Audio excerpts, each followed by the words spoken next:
right, welcome everyone. We got a special natural ones. Macuahuitl's funded. Yay.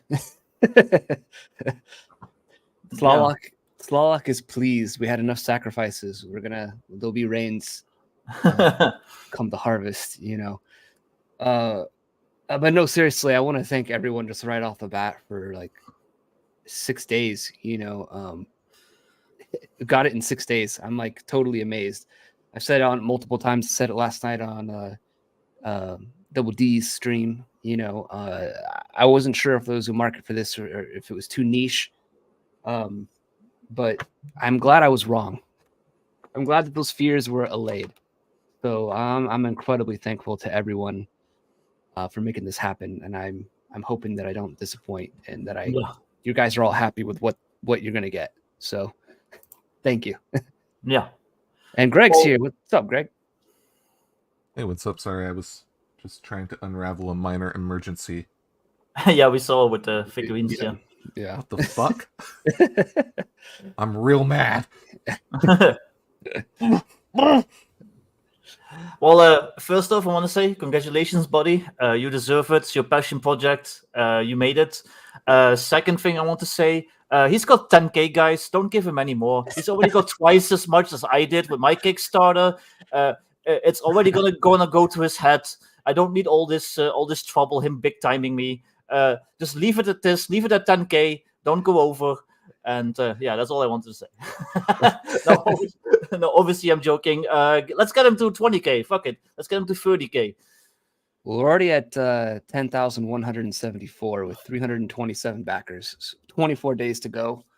Like I'm just again like can't believe it. Yeah, it's wild. That's awesome. Yeah. This is the first time I've ever done anything like this. I mean, obviously there's still a long road ahead. So, obviously I got to get the books printed. I got to get all that stuff set up. Got to get fulfillment squared away once this thing closes out. But, the major nail biting part of whether or not this could happen or not, I feel like that's solved. We got it. Yeah. So exactly. I'm thrilled. I'm so happy. Yeah. That everyone, I just, sometimes I get annoyed with the fellow nerds and the fellow like TTRPG people, but like I do feel like I got a lot of love and I really appreciate it from everyone, that gathered around this project and wanted to see it happen. Like I'm just I don't have the proper words to thank everyone for it. Yeah. I'm still in shock. Yeah, no doubt, dude. It's awesome. Malika says, Victor would have made more if it wasn't D&D plus guns. Well, that's what people on Facebook kept telling me, for sure. I think I probably should have... we were talking about this before the stream, but I probably should have waited until after the whole OGL disaster. But, I can't look into the future, sadly, so... Yeah, and there was so many unknowns, and I knew that you were sort of like, do I launch now? Do I wait and see what happens? Do I want to wait? Like, what do I do? So, I think whatever your next project's going to be is going to be very successful, I think. So yeah. Well, I've also learned a lot, so that helps. Plus, I can just coattail ride you some more. It's like, hey, I'm the co-host of this guy who had a successful Kickstarter. Like, it's all good, You can ride my coattails. Yeah, this is what we're looking at right now. $10,174, 327 backers. Obviously, things could fluctuate. We could get some cancellations between now and then. Who knows? But I think once a project is like funded like this, I think people, hopefully, their confidence is solidified in it, and hopefully, I've given people enough confidence in the project because obviously the PDF is done, the game is done. So I said this last night on Double D's stream and a few podcasts that I've been in already, that the moment I get everyone's names, all the backers' names in the book, you're getting the PDF, and you'll be able to start playing this right away off the PDF if you want. So, and then pod will be after that. The hardback's going to take a little bit longer, but that, I want to do my best to make sure that I make everyone happy with this, because I'm just so grateful that that I got this far, that we got this far. And thank you, the K5K. Yeah, so your book's coming soon, at least the PDF. So yeah. I upgraded my pledge just today. I was like, you know what? I want the fancy version. I don't want just like the POD. I want the nice version. So, and hopefully it gets to you. Yeah. Obviously, if there's an issue, let me know. But well, it's gonna be printed in Lithuania, right? Which, like, I mean, technically that's closer to me than it is to you guys. So I wonder if I could have them. Maybe I don't know, because it's gonna. I'm getting the books printed in Lithuania. I have to get them shipped into the States, so I have to get them imported here into the States, and then because the distributing company, the fulfillment company I'm using, is based in the United States, and then the fulfillment company is the one that has international shipping. yeah, and we'll be sending it out. I know it's like absolutely weird and backwards to think of the economics of all this that way, where it's cheaper to have this fly on a boat one way and then fly on a plane back the other, but yeah. that's just the way it works. It just gets put on like a plane in Amsterdam to fly to the US and then gets shipped back to me. You see a pallet of Macuahuitl books going down your street. Like, no, please. I'm a backer. Just give it to me now. But yeah. And I have to thank Greg here, because Greg gave a lot of advice, that I think really went a long way. Because Greg's done you've done a number of Kickstarters and been successful. And so, you really bullied me to do ads. I was going to do the ads anyways, because I knew I needed to do them, but you made sure to really bully me to do them. And, hooking me up with the printer, the printer you hooked me up with, they were the only ones that would talk to me. And, at those guys want business. There's no question about that. Yeah. They did the Alien RPG as well. Mm-hmm. Yeah. And I know that's a good looking book. So, Paulius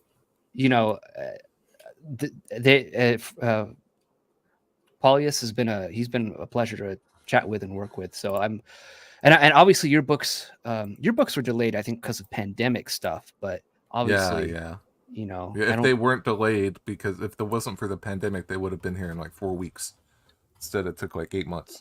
So that's good news for me, and I think for everyone else. I think the plan going forward, I'm going to do is I was talking about this on a recent podcast I was on. I've been on a few recently that haven't even released yet, and so my brain is like frazzled right now. And then on Double D's last night, I'm going to probably give like a little period before I send it off to the printer, for everyone, all you backers out there, to find more mistakes that I made.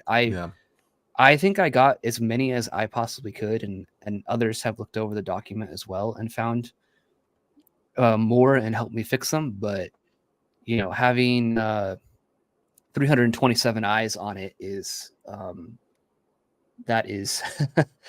that'll be much more beneficial. And I like I said, once it's if it's in a PDF, I can fix it. You just re-download the PDF, but once it's printed on a book, that mistake's there. And this is such a nice version of the book that I'm doing that I want to make sure it looks good. Yeah, we rushed mine out the door, and it has a ton of mistakes, and we want to do a reprint with these guys and to fix it, make it like a version 2.0. But sadly, something always sneaks in. You can have literally like 1,000 people look at your book. You can have like professional proofreaders and editors and all this stuff. You get it done, you get it printed, you open the book, first page, blatant typo. And you're like, how? And unfortunately, with offset printing, once they get started, it's locked. They cannot make any changes at all. Like, they can't pull the plug. So once you get that proof, you got to be. Did they send you a proof, or how did that work for you? They did, yeah. Okay, so once you get that proof and say it's good, then that's it. Yeah. Even print on demand, it's not that easy. At least with Drive to RPG, that's the problem that I've run into now. Because my 5e book has like some minor issues. Something got messed up during the converting it from like a PDF to the print file, and like some text got garbled here and there. Like, like there's just random like @signs and like just like like comic curse words. Like, and I would like to get it fixed, but I would have to re-upload a new file, which takes like a week plus to get approved. Then I have to order new proofs, which is expensive. It takes like a week plus or 2 weeks to even get here. They might get lost, which has already happened once to me before. This whole hassle. So it's like, well, nobody's complained yet, so I don't really want to go through this hassle. But at the same time, it's bugging me constantly. So yeah, I really wish Drive-Thru RPG would really fix the back end. The least they could do to make the whole process easier is provide like a digital proof, like what Lulu does. Yeah, exactly. And they don't do that, unfortunately. Yeah, so I guess I should do a questionnaire to people out there too, and you guys feel free to let me know. If I'm able to get like after the grace period of time, hey, what's up, Rex Steel? After the grace period of time, or where you guys are looking over the PDF and you guys are tearing it apart after you have it in your hands, should I get it? Like, should the pod people wait to get it till after the hardback, or do you think I should like fulfill that as soon as I possibly? I lean towards fulfilling that as soon as I possibly can. I think the hardcover people, only people will understand, but because I don't. If people don't have to wait, I don't want them to have to wait if they can get the pod version in their hands. The highest tier that got the fancy cover also get the pods anyway. So like, that's what I pledged for. So yeah, it's always better to do that. I mean, what if Russia invades Lithuania? You're fucked. That's true. Yeah. Like, you might as well send out the stuff as quickly as possible. So let's see. Congratulations. I know you said, thank you too for the comment, Joshua. I know you said you weren't going to do any stretch goals, but I bet you'd pull in some significant additional funding if you did. Maybe some 2D minis, maps, NPCs, or adventures. Those are a trap. Maybe. I just feel very comfortable where I'm at. I'm funded and I don't want to get greedy. And I just know that the stretch goals are where a lot of people get in trouble. So and the thing, it depends on the stretch goal. I think like the ones where it's like minis and dice bags and like all the extra goodies, those are a trap. But I think like maybe an extra adventure or like some more monsters or whatever. Like I think you can get away with that because that's just extra writing. So I'm gonna do dice for the kaiju game, and it's gonna be a number face D6 with like for the 6, it's gonna have like a Godzilla face. Right, but that's easy to do. Like I can send that to China and get like 1,000 of them for like $100 or whatever. Like something like that's pretty can be easy, but also it can be a challenge. Like if you're doing something complicated. Yeah. Okay, 7C. Okay, so that was like extra books, but that guy went insane with it. It was like 10 extra books. Yeah. Like I don't know, and he hadn't even finished the first one. Because I'm planning some stretch goals, but it's gonna be stuff that I'm gonna release either way. The stretch goals would just maybe to get like some extra arts and fancy it up a little, but it's gonna be released either way, and then it doesn't hurt me. Yeah, I'll have to think about it. Maybe a longer adventure than what's in the quick start rules, which is free. The quick start rule adventure is very simple. That was like one of the first adventures I ran during the play test. It's a cleaned up version of what I did at the table. But maybe I mean I could draw from other things that have happened in the test play that have been quite fun and would be really good fodder for a game. So for an adventure module, we'll see. I don't know. I'm just scared of stretch goals, and I don't want to get myself in a hole and then be able to get in trouble. Yeah, this is a good idea. Oh yeah, that's true. James, yep. I could do some VT. I could do some art. That would be possible for me to do. You could even do like you like making dungeons anyway. Make some Aztec themed dungeons. Yeah. It's just hard with this because there's some you could do some temple running, I guess, but like a lot of the playtest has just been like all out warfare with other city states, with the occasional monster thrown in. I think what hurt Wick was that he gave a really cheap pledge level that gave you all the PDFs from 7th C1E, and people ate that up. Yeah, that makes sense. 1E is actually good. 2E, yeah, no thank you. I still haven't completely fulfilled my last Kickstarter. Because I got really sick at the beginning of the year, and so like it screwed up my whole life for a long time. It's all good though. But I understand, Yeah. So the K5K says concentrate on the main product you promised. Once you're at 99%, once you're 99% there, then maybe consider digital edition. But you're right, don't overcomplicate your project late in the day. Yeah, I just feel like a part of me is sort of like I could start working on the Conquistadors, but I really want to make sure I do that right. And this took 2 years to do, and I don't want to just like rush something as an additional thing and regret doing it. So yeah, don't forget they take Kickstarter takes 8% off the top. Yeah. Thankfully like Kickstarter does give you like what's your budget, and then you're able to, adjust it suggests what goal you should get, what your goal should be based on its own fees and stuff like that. Yeah. So that was very helpful for me to figure it out once I had all the quotes from the other people I'm working with, printer, the importer, and the fulfillment company. So, and if anyone, if you're thinking of doing a Kickstarter and you want to get in contact with some of the people I'm using, feel free to reach out. I would happily recommend all the people I'm working with. So feel free to message me or whatever, and I'd be happy to refer you to them. I'm sure they'd appreciate the business. So I had the same problem. Like I reached out to like 3 or 4 printers in the United States, and they didn't ever get back to me. Like it's like they don't want money. Like I literally have a printer over here in Boise. They're in Boise, and I messaged them. I never heard back. I messaged them twice. I was like, I gave it a week, and then I never heard back. I messaged them again, and that would have been really good because I could have had the books printed here in town. It's like 30 minutes from me, and I could have got in my pickup truck and picked up the books myself and saved a whole bunch more on shipping. Yeah, but they never wanted to get back to me. And a lot of other US printers just didn't want to give me the time of day. Either they never responded, or a few just said like, you're too small, we can't help you.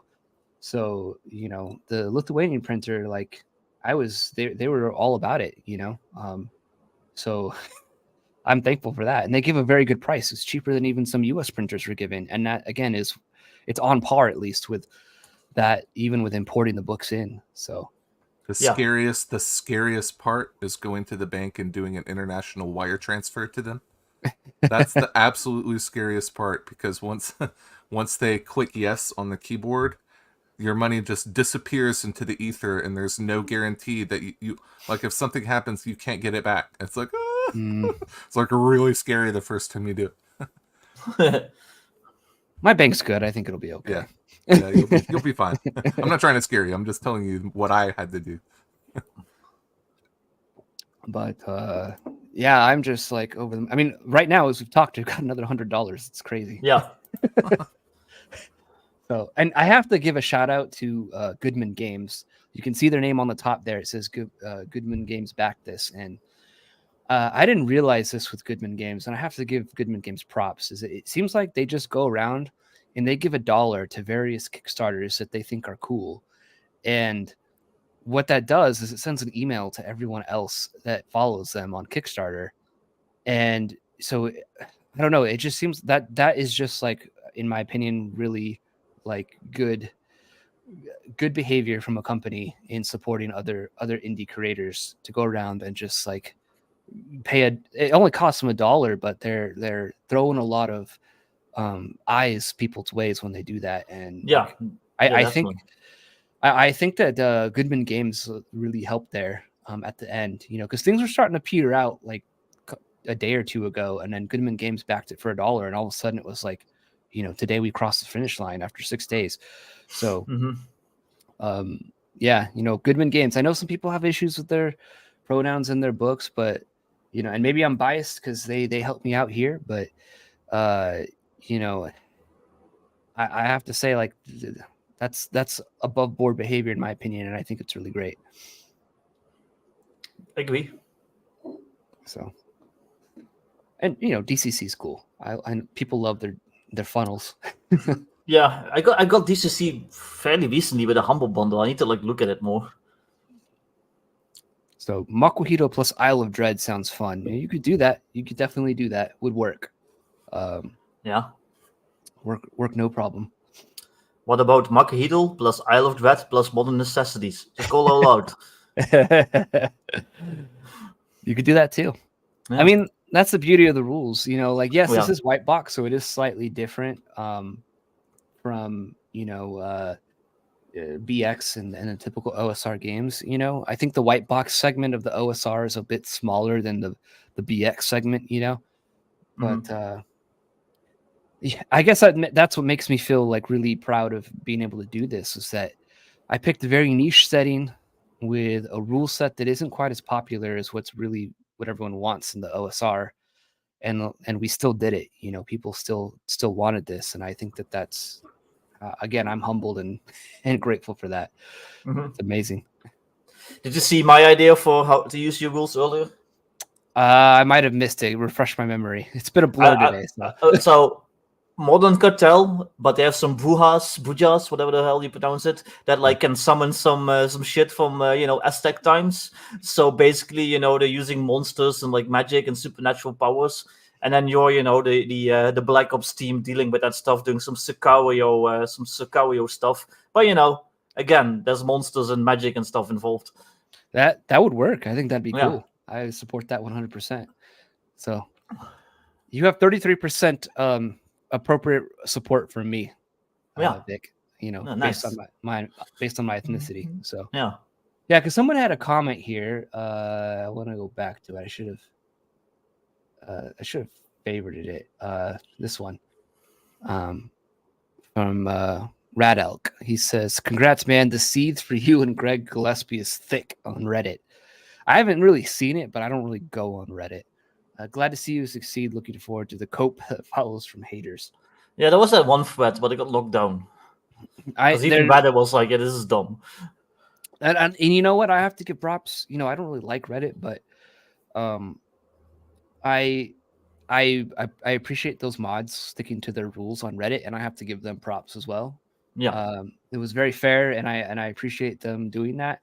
I do have a Reddit account. I never use it, but I did go in and comment on that thread before it was locked down, and told them look, because the original poster of that thread was saying that I was conservative, which I'm really not. I'm a libertarian, which I know bothers everyone. Let's be honest. Those views, but I was like, I try to be cool with everyone. I have my opinions, I've really tried to be more tactful in how I express them as of late. But, I'm willing to be cool with anyone. I have people that are very ideologically different from me that support my work. And I'm more than happy to be friends with people, because politics suck, and there's more to a human and a person than their political beliefs. And we should be able to be friends with each other, despite what we believe. And so, and I said that in the thread. I'm like, do that information what you will. I have people that would ideologically disagree with me that like my work and support it, and they support my channel. So you can do that information what you will. And I'm glad I was able to get that comment in before, because it got some upvotes before the thread got locked down. So I'm sure if you told me some of your economic ideas, I'd be like, "What the hell are you on about, you madman?" But that's not what we're here for. We're here for the games.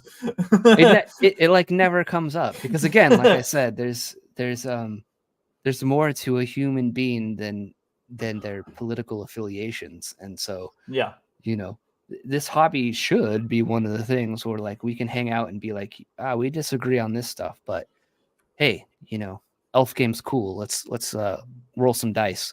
That would be the ideal situation. Unfortunately, it's not always that way, but well, sadly, we can't even agree on elf game stuff. So that's true. Yeah. But it's okay though. Yeah, this person, any haters need to find more productive use of their time. I agree. That's why I don't cover as much stuff anymore. That I don't dive into that stuff anymore. It's boring, in my opinion. I don't care for it anymore. Who cares? It's boring. Let's talk about cool stuff. Let's make cool stuff. To me, like that's partly, I think, like why you make stuff, Rick and Greg, and for me, is like we make this stuff because oftentimes the best way to combat a lot of the bad stuff that comes out of these larger publishers is to make our own good stuff that people want to play, because there's a market for it. Obviously, like I wasn't sure if people would want this, and they clearly do, and I think that's the way forward. Just make good stuff, and the good part of the hobby will win. I think that's the way to go. I make stuff that I want to play. And then I've always figured, like, like I'm me, and, I'm sure there's some other crazy people like me out there that like the same stuff. So, hey. Exactly. Peyote for Kickstarter funding party on October 9th. Yeah, peyote stream. Nice. Yeah, I don't know about that. Just a stream of us all wandering off into the desert, never to be seen again. Mantra says, since this is funded, will the sun rise, or does there need to be another sacrifice? I mean, the gods will appreciate more sacrifices for sure. But again, I am thankful to be where I'm at. If it was October 9th right now, when we were at this point, I guarantee you I would be very, very pleased right now. So I won't say no to more, of course. If you want to get the book, please support the Kickstarter. But yeah, more won't hurt, but I'm happy where I'm at. Sorry. Oh, no, which one? No, this one. It's like, did I say that? I don't know. I'm like 4 beers in, so you have to excuse me. It's also almost 5 a.m. So this is an impromptu stream, just to celebrate. So. I wasn't expecting to get to this point this quick. Yeah. So this is all overwhelming and exciting for me. What does Rex still say? I have less of an issue with Goodman Games changing the pronouns in their games, and more of an issue with them removing art in the books, claiming it's sexist. Yeah. But I hope it's not as bad as I hear. Everyone's going to have their personal line. I know some people have issues, for instance, with Chaosium, but I still think 7th edition Call of Cthulhu is a fantastic game. And if you have, I would still tell people now, and I still tell people now, if you want to buy 7th edition Investigator's Handbook and Keeper's Rule Book, like, go for it. It's a really good book. It's a fantastic role-playing game source book and core rule book. You can't go wrong with it. You can run 7th edition Call of Cthulhu and have a really good time. So, I'm of the mind that to reward things that are good. And I don't know. I've really tried to give people a shot these days, I guess. Even if I disagree with them, I want to give people a chance. So, yeah. Goodman Games is supporting me, though, and one thing too, I was talking to Jason from the Nerdist RPG Variety Cast I shared the podcast yesterday, and he gave he made a point, because I've tried to reach out to various other bigger YouTubers, like Professor Dungeon Master, Quest and Beast, a lot of these guys that are into indie game creators and authors, and I wanted him to take a look at this, and I never heard back. And Jason over at the RPG Variety Cast, he said something interesting. He was like, it might be just that it's not necessarily you or necessarily that your game is bad or anything like that. It's just, it's a touchy subject, and they maybe just don't want to risk it. Yeah. Risk it, because he brought up the point about how, like, when Carcosa first came out, which has a lot of edgy stuff in it, which James Raggi now publishes for Lamentations, or whatever, had like human sacrifice and slavery, a lot of similar stuff that is in the which is in Macuahuitl. And he was saying how back then in the OSR, a lot of people kind of lifted their nose at it. They're like, oh, we don't want to associate with this. This is too edgy. And that. So I don't blame him for that. Like I kind of knew that going into this, that this would be a controversial game. I have like no qualms about saying I knew it was going to be that, which is partly why I'm so surprised it funded so quick, because this is definitely like an edgy, not edgy in the same way as like Lamentations is, because this is like historical with a layer of Aztec mythology over the top of it, but it's still very foreign and edgy to our modern Western 2023 sensibilities. So I don't blame them for that, but if they're watching this at some point and they want to cover it, I'm more than happy to send them a copy of the PDF so they can look over it if they want to cover it.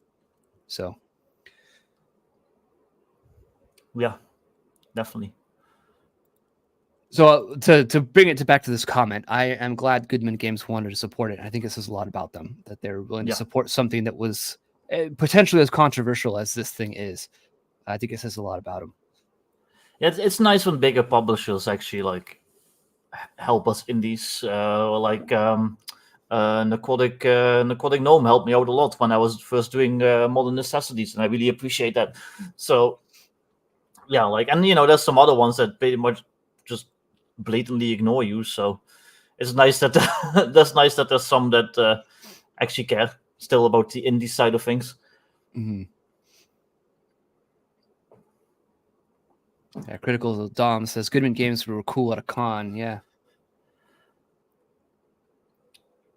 And yeah, the bigger creators, the less likely they are to touch controversy. Yeah. I don't blame them. They have more to lose. I get it. I have a lot of people, as others have pointed out, they don't like me.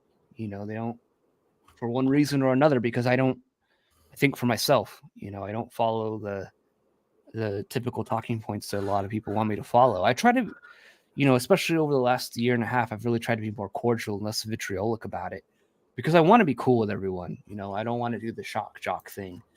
But I get it. It's Aztecs are controversial. They sacrifice people. I get maybe being like, yeah, it's best not to cover it.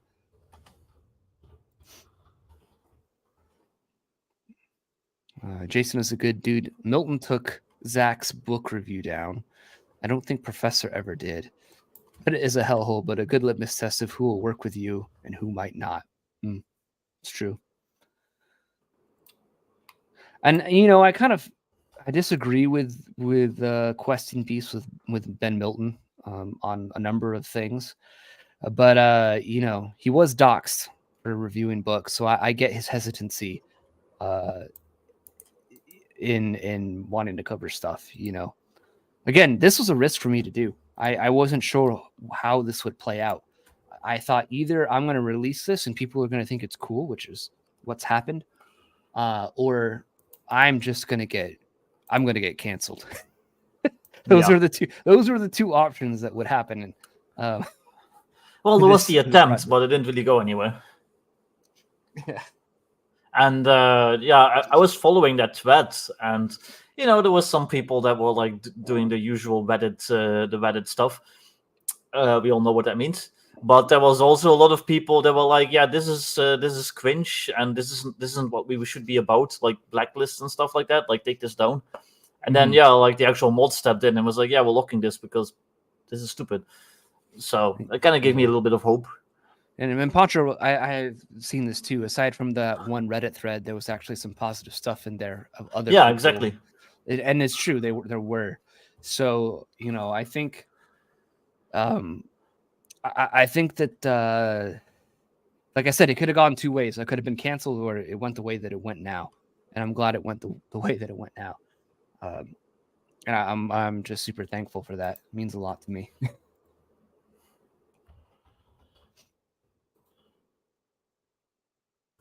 Yeah, Ben was doxxed. I believe that Ben Milton, I don't know if it was a pundit book or a Lamentations book. He reviewed something from some controversial figure, and this caused people to dox him. I think it actually forced him to move. He had to move, if I'm not mistaken. Someone else can correct me. But I believe that's what happened.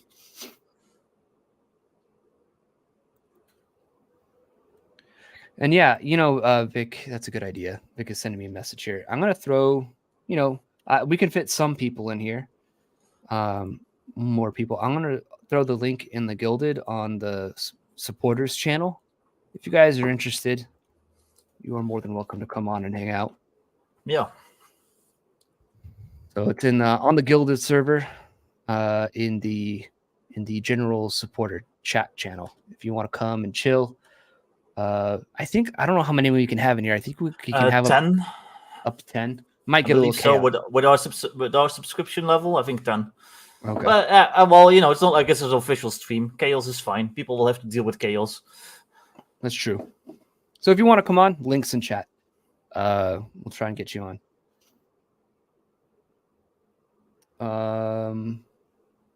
Let's see if I can keep up with chat here. Any other interesting comments here? What's up, Crafty? Channel supporter, backer of the project. I appreciate it. I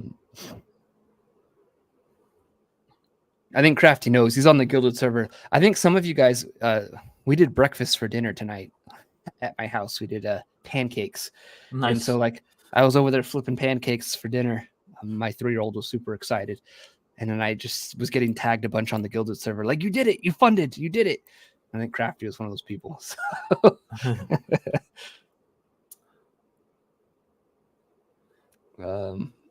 Some of you guys are talking about... I don't know when Hobbs finally caved about Mac. Who's Hobbs? I am not familiar with. Yeah, I don't know him. There's some figures within the OSR that I'm not familiar with, but me either. Yeah. We talked to Macros on here. Like, Macros is such a chill, generous dude. I don't understand how you can hate the guy. Yeah. You talk to him and he's so non-controversial. So again, it's just me. I want to be cool. I want to be cool with everyone, Yeah. Macros is really nice. He doesn't big time anyone. He'll talk to pretty much anyone. So yeah. Oh, it's an OSR podcast. Oh, well, that's sad. That sounds delicious.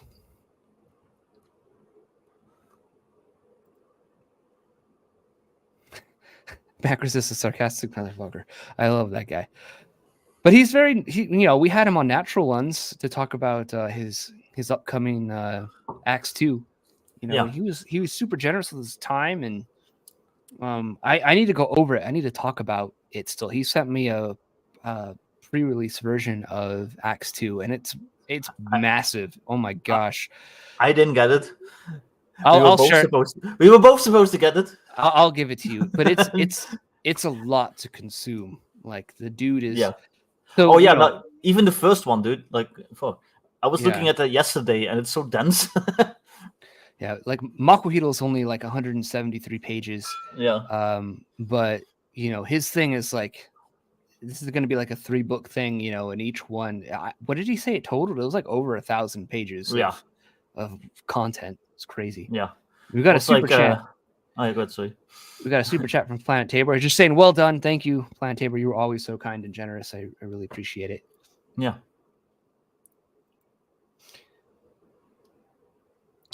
Thank you for the $10. It means a lot.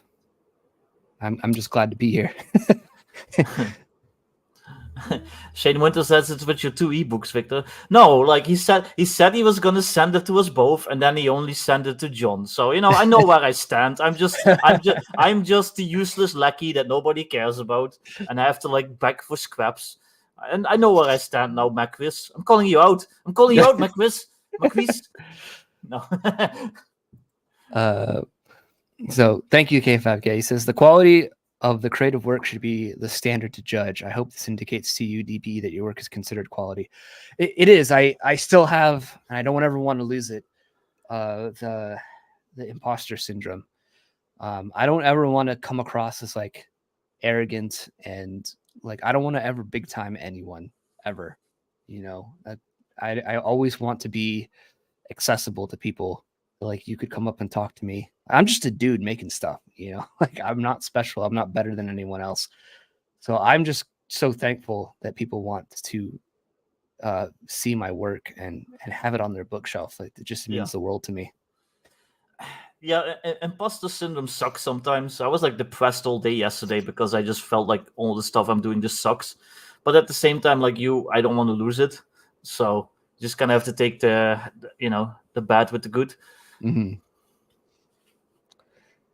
And yeah, Acts 2 will be a complete system that'll be able to do literally everything. Yeah, and I think that's what makes it so neat. And again, I skimmed through Acts 2, and it's pretty good. I don't know when he's gonna launch that Kickstarter, but I definitely want to back that when that goes live. I think he was supposed to do it this month, but it hasn't done it yet. So maybe he'll do it in October. I don't know. I hope I didn't mess him up with mine, competing or anything like that. If I did, Alexander, I'm sorry. Please forgive me.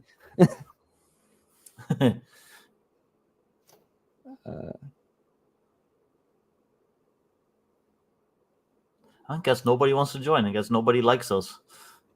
Yeah, we'll see. Probably because I'm here. I'm immensely unlikable. I mean, that is true, but I'll address this question here. So I have a whole appendix. Let me see. Let me present the right screen. Let's open the PDF here. Oh. So if we go to, I will show you the list of books I would recommend. Now, they are academic works, but I would recommend reading them. The Handbook to Life in the Aztec World by Miguel Aguilar Moreno. This book is pretty affordable on Amazon. And like, if you're really interested in just a fantastic overview of everything Aztec, this book is just it's the best. The Aztec Warrior, AD 1325 to 1521 by John Pohl. If you want to know what Aztec warriors, their equipment, the training, and what it was like to be an Aztec warrior, this is a really good book. And then I got a bunch of other books here that I referenced as far as like, religion, their philosophy on life, all of that kind of stuff was here. The codices, read any of the codices. The problem with them that you'll have, and really with anything Aztec, is that you will be, you're still using stuff that is from the Spanish, and the Spanish, whether we like it or not, are going to have a distorted view on the Aztecs. So it's going to be difficult to be like, is this truly what they were, or was this sort of a twisting of history? But the codices still have lots of great information, and so this Appendix B here will have a lot of good information for you there. Let me go back to the PDF here. Yeah, the Aztec philosophy, understanding the world in motion, Aztec and Maya myths, and then this here, if you're able to get a hold of this on the Great Courses website, this is a really good series. And Shane is the one who turned me onto this, who points out here as well. This is another important thing to point about the Aztecs, and I mentioned this in the Quick Start rules. Part of your quest in the Quick Start rules is to get artifacts, because it's going to be used for propaganda, because the Aztecs rewrote their own history. Multiple emperors had sort of destroyed their own history in order to get it to say what they want to say. And we got Poncho in. What's up, Poncho? I'm covering it's hidden right now, but I'm covering your face right now. Do you like my little tagline there? Let me see here. What does it say? Head of Aztec Child. But have you seen my name that I'm using? I did. Macuahuitl fan 84. Can't beat that. I'm disappointed you didn't put Macuahuitl fan 69 just to be funny. No, but I'm not that old. No.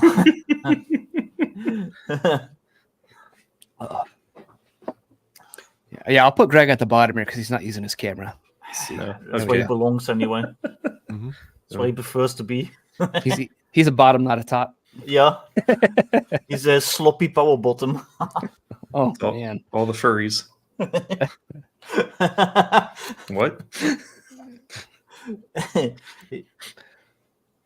But yeah, what's up, Poncho? How are you doing? Pretty good.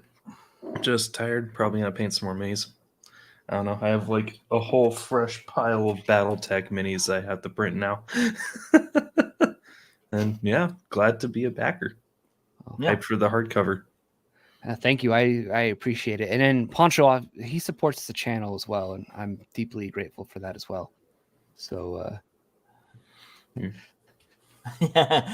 Oh, oops. Macuahuitl. Oh, hey, Macuahuitl fan 42069. Yeah. All right. Lord Mateus with the super chat. Thank you, sir, for $10. I think setting books is the direction that OSR should take.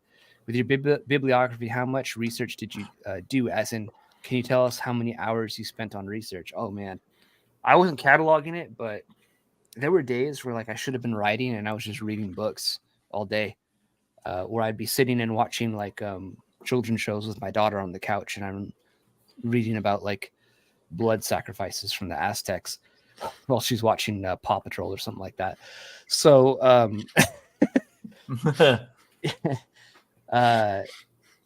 yeah, you know, it was a lot of work. It was 2 years of on again, off again work, and it was definitely a project that was I almost gave up on this book, and obviously I'm glad I didn't. But I almost gave up on this book a couple times because I wasn't clicking. But once I put the white box rules under the hood, it just really felt like, okay, Aztecs and 0E, these two work together really well. Better than BX, better than AD&D. I was just about to say, because didn't it kind of almost start off with your like BX Aztec supplement? Yeah, well, that was like me almost. That was when I was considering giving up on it when I released that, and I was like, you know, I have these Aztecs classes that sort of work. I should release them anyways. And they were for more a BX style game, and so I released those, which you can still get if you want to have them for a BX game. You can kind of see where my ideas were back then. The classes and everything are obviously a little different in that than they are in this. But you can kind of see my headspace then. But it was a struggle, and I almost gave up then, and I released that because it was just sort of like these classes are fine, but I don't feel like I can make this game work as a full book.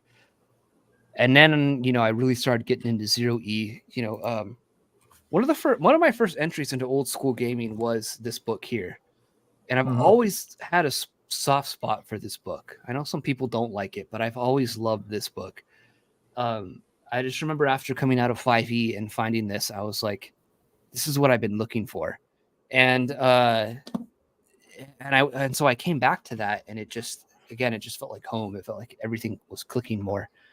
And I don't know, because obviously BX and 0E they're related. You know, they one sprung from the other, but I don't know. I don't know what it is about 0E. 0E is so special. It just worked really well. Yeah.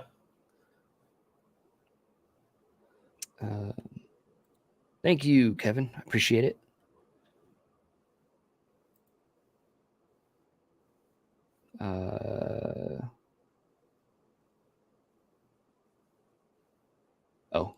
Crafty was asking for which book. Yes, it's again, white box. Although I have been looking at a lot of Delving Deeper as well. I really like Delving Deeper. Delving Deeper is a fantastic. I think Delving Deeper is the best 0E clone there is out there. It isn't a 1-for-1 translation, but I think in the spirit of 0E, Delving Deeper is like it's like spot on in my opinion. Yeah, I need to check that out at some point. I can't speak English tonight. I started checking out like Iron Falcon because of Likely Arrow, and so I'm curious between like Iron Falcon, Swords and Wizardry, Delving Deeper, and White Box. See all the differences. Yeah, what Iron Falcon is really good too if you're looking for the Greyhawk era, like Supplement 1 era, because obviously Supplement 1 when you have Greyhawk is when you have like the fighters on a D8 hit die. You have you get the Paladin class, you get a lot of you get that like in between of like a 0E and 80D at that point. And it definitely streamlined a lot of things, but I don't know. There's something about like just the D20 and D6s that are just it's a lot of fun. Do you think you'll do any supplements expansion modules for this? What ideas do you have? There's like 300 years of stuff that could happen. I provide a timeline of events. So when we're doing the playtest, I was doing this as the first emperor of Tenochtitlan, the capital city that would eventually become the capital city of the Triple City Alliance. But this was like before, when it was just Tenochtitlan. There was no Triple City Alliance. And so there's a lot of adventures that I could do where I could pick from, like, let's do it before the Triple City Alliance. Let's do it after. I do eventually want to get to Conquistadors. So I do have a lot of ideas that I want to do in order to support the game. I don't want to just like make this book and then abandon it. Like, this book is special to me, obviously. So I want to provide some content for it still. So I do plan to release some stuff for it in the future. Yeah. I don't know exactly what yet, but something. Yeah, I was just thinking like there is some really cool stuff you could do, especially with like the whole Maya mythology behind the I forget what it's called, but it's basically like how they would get their groundwater. It's like those underground wells that they would basically refer to as underworld, and they go into the caves and everything. Like, you could do some cool delving stuff with that. Yeah, I'm trying to ride that line because I mentioned this on Double D's stream last night. Caves had a different sacred element in Aztec society than they do in like a traditional D&D setting, where like in D&D, dungeons and caves in the subterranean world is like a link to chaos. It's like a link to this realm of chaos below, whereas there's some of that in Aztec mythology, but caves are also considered like they're sacred. Like I said on last night's podcast stream with Double D, that like the Aztecs believe they came out of 7 sacred caves when they left Aztlan, the sacred island that they were from, when the gods told them to leave. And so caves held a sacred significance that had a different meaning in their lives. So like delving stuff, you could make it work, but I got to figure out a way to make it work where it's still more so. I'm saying it kind of makes sense with the whole sacred aspect, considering a lot of groundwater would come from those caves. Yeah, because a lot of Mesoamerica, while there was fresh water, a lot of parts were so heavily jungle that like you could only really get groundwater, especially in like the Mayan territories. Yeah, and there's as far as like other content too, there's a lot of stuff like the Aztecs were Shane had pointed this out, Shane Winter here, who Shane was a playtester in the playtest. But the Aztecs, before the conquistadors arrived, they were gearing up for like a Mayan conquest. They were getting ready to be like, screw those guys. So you could do something with that, like where it was like a precursor to some skirmishes and stuff like that. C notes isn't that $100 bills? Those are caves, Yep. And I appear to be having the same problem that I was having last time with my maybe restart your browser, which is a little frustrating. I'm gonna do that real quick. So oh no, we have to entertain the stream, Vic. Yeah, that happened to me last time. Let me do that. I don't know what's going on. But let me restart my browser because I think Brave is just being stupid again. But I'll be right back. Yeah. All right. Yeah, that happened on Monday. I was just looking around like because the cats were making noise, and then look at my screen, and I'm just like by myself all of a sudden. I'm like, oh, hey guys, what's up? Welcome to the Dutch oven. Yeah. Nothing is worse than generating a random encounter and your internet suddenly dies. No. Yeah, that also happened to me. Yeah. Thanks for reminding me. I'm terrified. Quick, that Vic once I Shields get on that- 5e Modern. Buy the Modern Adventurer's Guide to Guns and Gear if you play 5e. Buy Modern Necessities if you play OZ or any BX game. They both add modern classes, guns, equipment, all that stuff to Give your you know. Aztecs guns. Be a man. Yeah, basically. Yeah, just buy that shit. I am actually going to work on a setting for the 5e modern stuff. It's going to be kind of like urban fantasy. Like I describe it as urban fantasy Sin City, so that could be cool. Yeah, Devil's Theater Aztec 9. You get it. Yeah, so give me all your money, not John. He doesn't need it. He hasn't made a gazillion dollars from the Kickstarter. Only 10,000. Yeah, but I only made like 5,500 on mine, so. That's fair. Hey, listen, it's Drive-Thru RPG printed cost codes are a coupon. Yeah. Yeah, dude, that was like that was such a fucking pain.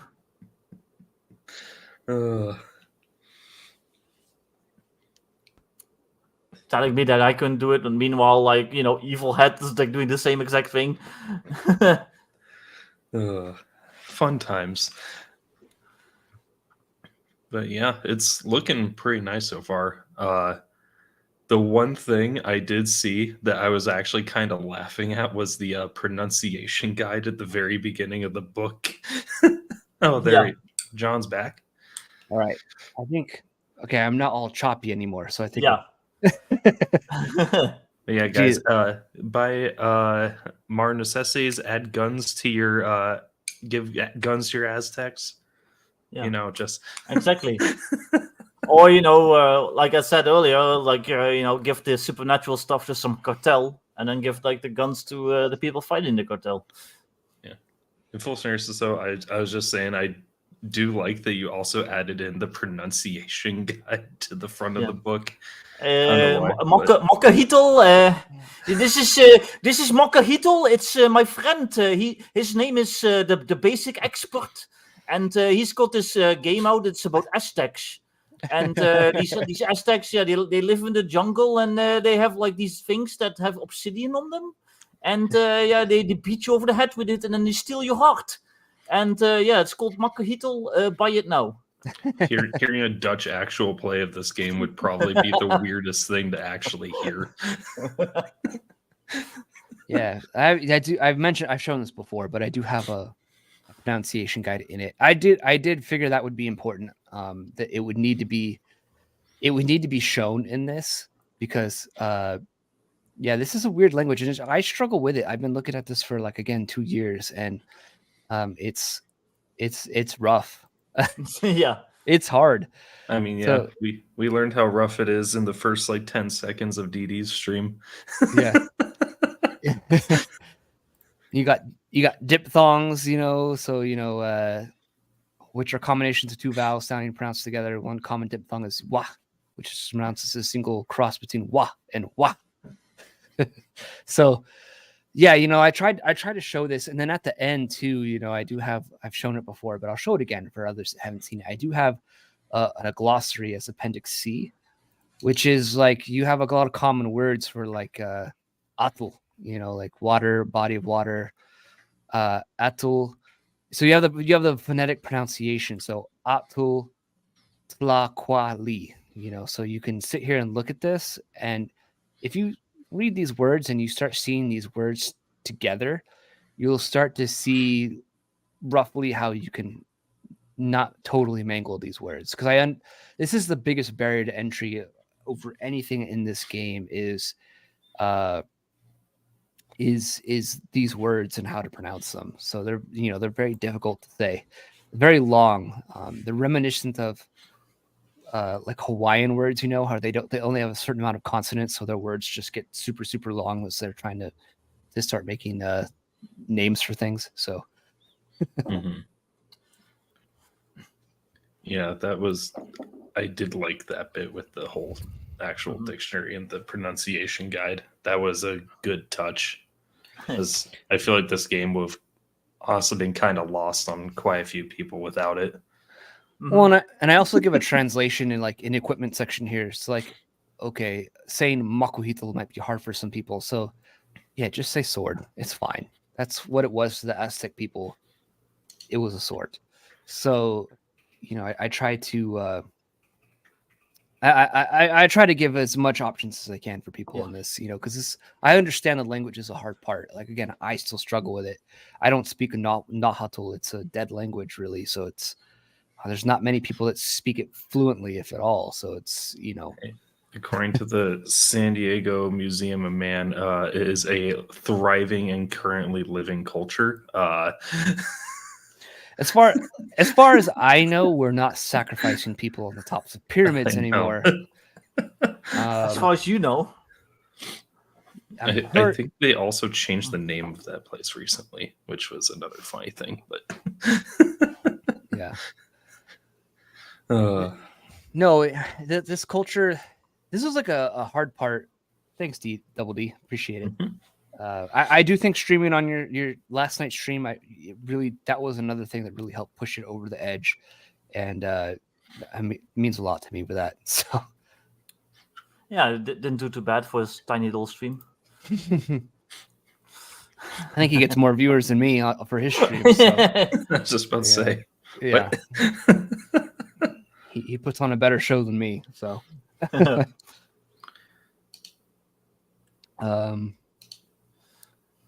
But yeah, so I'll show one thing I've been working on.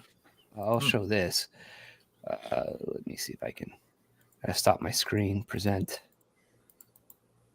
I wanted to get a themed background, but StreamYards wouldn't let me upload another. You got a guest too. Oh, hello, it's Crafty.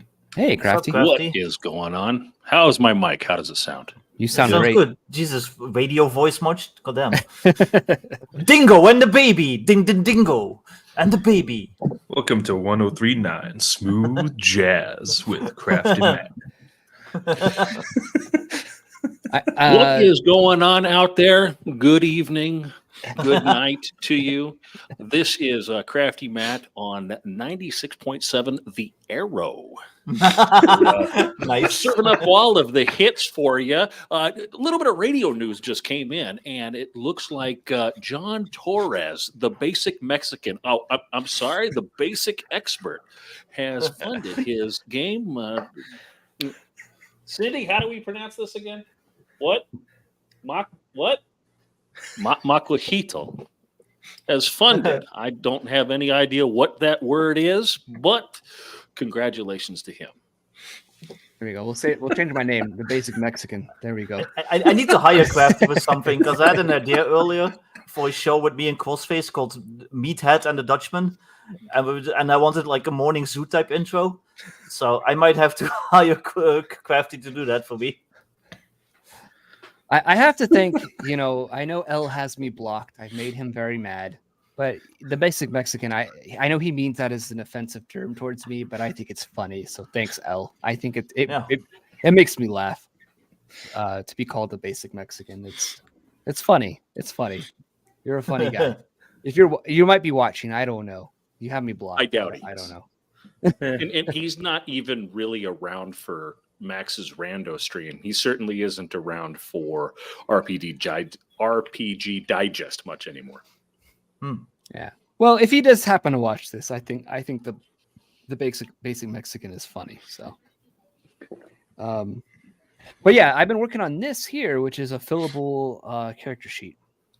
Ooh, nice. So you'll be able to have a fillable, nice, character sheet here. Put your score and modifier, all that kind of stuff in here. I think there's still some things I realized I missed on this character sheet. I forgot sex, so I need to put sex on there.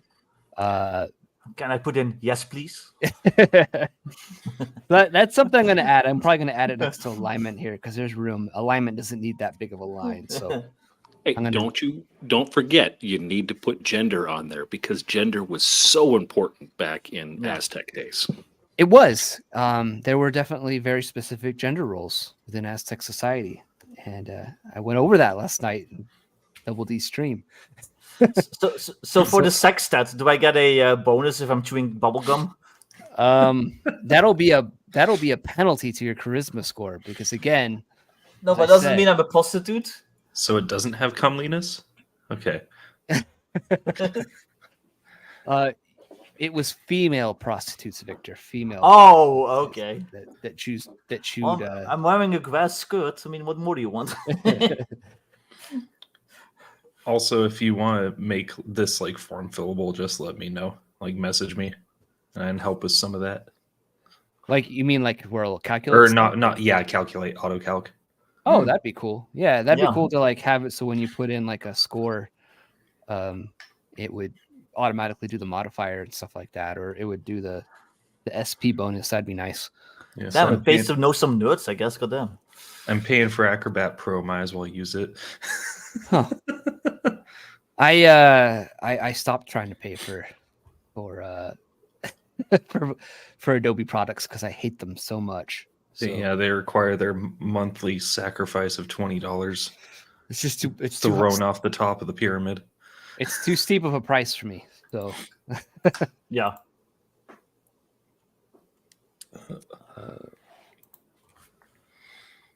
let's see. Let's see if I get. Just haven't looked at chat in a while. Let's see here. A lot of people talking about the sex score.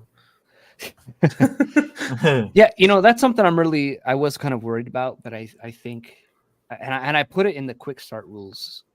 I believe I did, as a kind of tester to see what people would respond with there. And so far, like I haven't seen anyone come at me about it. I don't think they can. But again, I like I said on last night's stream,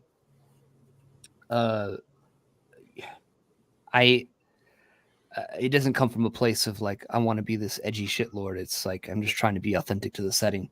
So, well, I think the setting itself, the art that you're using for like your promotion and like just the book itself, I think that already filters out a certain type of person. yeah, You know what I mean? Yeah. So. yeah. Well, I honestly believe that is what is going to save this product. Is one, you're an authentic Mexican, right? Two, you've done your research, and in trying to be authentic, I think that it's going to get a pass with that with the Alphabet Crew and all of that because they're going to see it as historic and not appropriation. Yeah, I don't know. He did get a little bit of flack from a Latinx studies professor from California. But Yeah, that was weird. It's so weird to me that I mean, Twitter still is like a cesspool, or X, whatever it's called now. But most of the problems have been on Facebook when I ran an ad, and Reddit, which is to be expected with Reddit. But Twitter, like, I feel like I haven't received any hate on Twitter for this, which has really been surprising to me. I think a lot of the people that already don't like me have already sort of filtered me out, so they don't see me and bother me anymore. They kind of leave me alone, which is all I've ever wanted. But yeah, I don't know. I was kind of surprised by that it was just like on Facebook. yeah, But I haven't used Facebook in 3 years, so I only recently started using Facebook again because I wanted to run ads on Facebook for the Kickstarter. So yeah, I know Victor had like similar issues. People were telling him like we don't want guns in our D&D, and it was like it's just weird because it's all like these younger people responding to both of them. It's like I thought the reputation of Facebook was it was like all like boomers. Yeah. Yeah, there was some guy that told me like, "Oh, you Americans are obsessed with guns," and it's like, meanwhile, like it's like the scrying Dutchman. It's like, come on, dude. Yeah, well, I was trying to fix StreamYards because it used to let me like post this under my own name in the chat, and like I don't see the option anymore. It's just always like John. So I was like, oh, maybe I have to like restart it, but like nope. Yeah, whatever. That's weird. Oh yeah, to bring it back to this, I guess I could try and spruce it up a bit. I was trying to keep it sort of like campy and old school with the character sheet and like really simple. But I guess I could throw in maybe I can try and throw in a few more doodles in here. Just We'll see. translate everything. No, you know what? To That me, would the be character sheet works. I don't like busy character sheets. The only thing that bothers me about this character sheet, and maybe it'll go away because of the form fillable, is the double boxes. So the outlines around some of the boxes. Get rid of that. I'm fine. Yeah, The double box stuff is the form fill. Like if you take out the form fill, then it'll go away, because that's what that is. Let me share the screen here of. I've seen sheets where you can make like that stuff invisible, where it's just like white. Yeah, you can. But I never figured it out because when I do the same thing in Affinity, it's always like that blue box, and it annoys me. It's like I don't want that. I just want it to be. Well, that sounds bad, but yeah. I can't. White, but yeah. I was using a free online thing to make this form fillable that I found. It worked pretty well, but I didn't know Affinity could do it because it seemed like every time I looked to try and do it, like it couldn't do it. Yeah. So I don't think Affinity can do forms. That's like a specific thing that like is basically just Foxit Pro and Acrobat Pro, like pure PDF editors. That makes sense. Let me show the screen here. So this is what the sheet looks like. Sans Yeah, all those boxes and everything. Yeah. keep that. That looks good. Scroll down though. What's the format of the sheet? Is it letter or is it digest? Yeah. It's digest. Okay. I was like, it looks kind of weird. Yeah, it's smaller. So You look kind of weird. Have you thought of maybe doing it landscape instead of portrait? I suppose I could. I have other things that are I have other tables and stuff that are landscape in the book. So I just say that because you could have front back landscape, especially if the book is digest size. ¿Por qué no los dos? I could offer just a separate character sheet and that's landscape. You know, Yeah, have you could. this one be in the book and then just do a landscape one. Wat zei je, Poncho? Wat was dat voor rare taal? Daar verstond ik niks van. I don't know what you said. Well, you were speaking Spanish, Yes, so I was like, I you know what? I'm agree. going to talk to him in a foreign language too. He said, "Why not both in Spanish? Wow. Why not both landscape and letters?" So. I was like, what? Why is he speaking his funny swamp German at me? Victor Casta. Yeah, with my moon language. Hopefully it wasn't Fireball. Oh.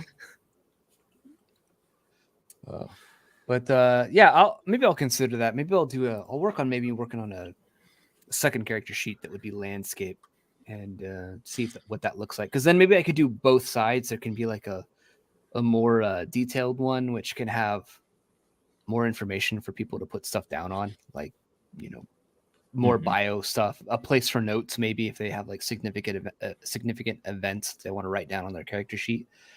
I can do that because I love players that take notes too, so that might be beneficial. Yeah. But and people are talking about L in the chat. Oh no. Devil's Theater, who is L? You're better off not knowing. Your life will be better if you don't know who L is. Just don't take L the is a L. sad little man. L stands for loser, and I say little man because he is smaller than most people because he's missing his legs. It stands for Lieutenant Dan. Oh, my stream's getting canceled. That's okay. Yes. If you get cancelled over L, then I don't know. That's pretty sad. Yeah, this is a good idea too. Like if I do a second one, go wild with that artwork, it fits. Yeah, I could go with hand drawn. Yeah, like maybe do like a hand drawn character sheet that's landscape or something like that, and maybe that way I can make it like a larger 8.5 by 11 character sheet. That'd be awesome. That would be really cool, actually. Yeah, and just put it in as a separate PDF with fillable and the stuff that Poncho was mentioning, where it calculates. Yeah, because he's a big old nerd, and yeah. You would do I'd say a form fill and a non-form fill version, just because I know some PDF readers actually tend to freak out a little. And if you try to print a form fill sheet, it will fill the form fill box gray when you print it. I've seen that happen on forms that I printed, where I was looking for some AD&D 1E character sheets, and I found a form fillable one, and I printed it up, and I'm like, the hell, these gray boxes all printed up. I don't want these on here. Yeah, that's a lot of wasted ink. So I know that's why Crawford gives like both on all of his stuff. I've done both as well because I experienced that problem. So I was like, oh, this is something I should consider. One thing that I've done that people appreciate as far as PDFs goes, I give the normal version where every page is beneath each other, and I also give the spread version where like the two pages are next to each other. Mm. And I've gotten compliments on that. Well, yeah, and spread those cheeks, but but no, like I've gotten compliments on doing that. Like people appreciate that. So because some people liked it more like where you just scroll up and down, and the other people like where you kind of more scroll side to side, and then it goes, yeah. Sure. So, but that's like a very easy thing to do in Affinity. You can literally like that takes like 2 seconds to have both versions. So you export as a spread, or you export as a yes, page, so. Yes, crafty. Export as a spread. Let's see. I did add some stuff to the PDF. I'll share that, I guess, real quick. I added an extra thing to the Jaguar Warrior because during playtesting, I did realize I wanted to give them a little bit more. So, they do have their Jaguar Fury, where against lesser enemies of like 1 hit die or less, very typical of like OD&D rules, they get multiple attacks against 1 hit die creatures. But I wanted to give them eventually an extra attack against 2 hit die and above creatures because I don't know, these are elite warriors, and I want to make sure that a player feels like they are an elite warrior when they get to a certain level. So levels 4 and 7, I do have it so that they get an extra attack, and I just recently added that. I should probably add. I don't know if I should add that to the quick start rules or not, but that is in here now. But at level 1, are they veterans? That is the important question. That they are Jaguar warriors, which means they've already been in combat. They've already captured foes for sacrifice. They've already seen things. So yes, a level 1 Jaguar warrior is a veteran. I've actually already seen this re-spark that entire debate with a few things I've seen online. But there's like, why is a level 1 character described as an elite warrior? I'm just like, oh boy, here we go. Oh yeah, I saw that. I saw that in Reddit too. I addressed that in a recent update. I was like, well, OD&D, as Vic points out, OD&D and AD&D reference a level 1 fighter as a veteran. Like, you're trained, you know this stuff already. As a level 1 fighter, you're already a cut above everyone else, mostly everyone else in the world. Yeah, they're level 1 0. Fighter. You're level 1. A level 1 fighter gets a free meal at Applebee's once a year. Well, there's no Applebee's in Mesoamerica. They get a free tamale in the extra market. Based, actually. Yeah. Well, I'd take that. So how can somebody say that, a level 1 fighter can't be an elite fighter, and then look at a paladin and go, yeah, that makes sense? Yeah. Well, I don't know. People are weird. Well, it's like an orc, or like an orc in most editions is like maybe like I think in OSR, like an orc is like hit dice 1. Mm-hmm. And I think in 5e it's like CR2 maybe. I can't even remember. Well, it's like basically something very low. But like an orc is considered like, a scary like 7-foot like maniac, like, a scary raider that can like raise like a whole town, set it on fire, with his bodies and stuff. So like somebody that can go toe to toe with that, like that's a pretty badass guy in real life.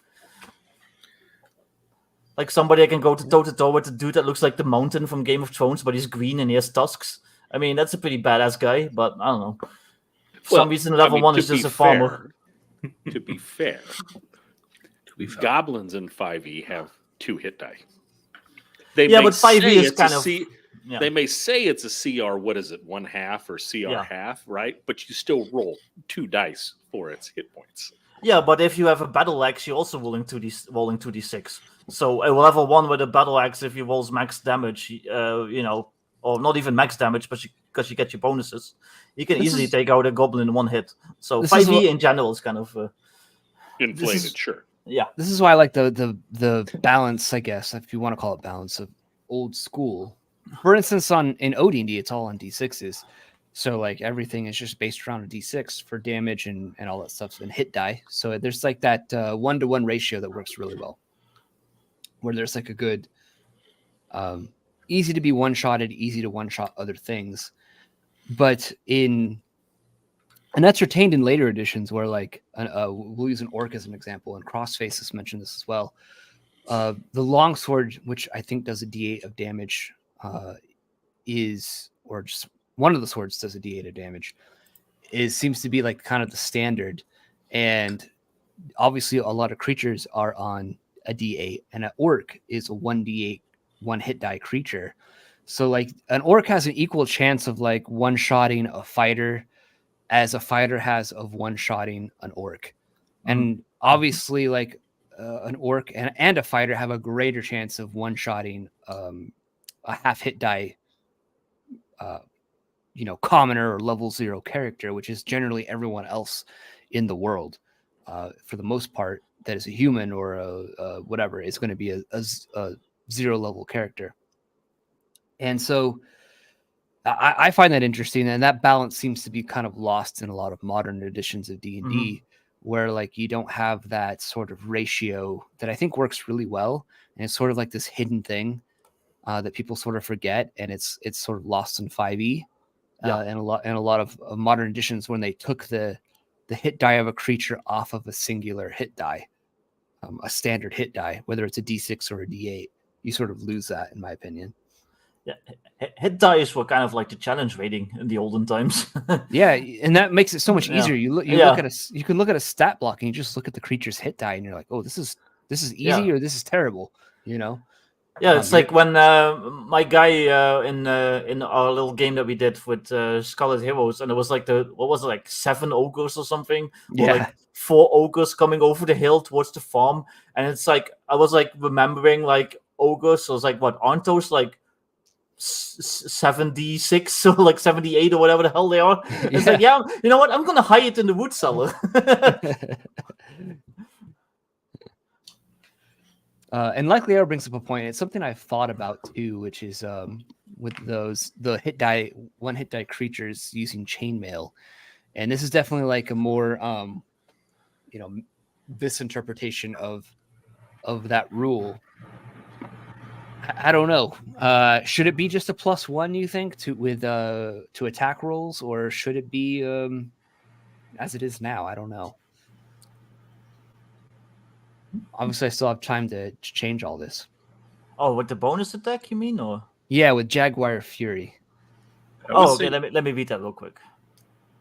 Yeah, I would say maybe try to play, like, just do a little bit of play testing for both if you still have time.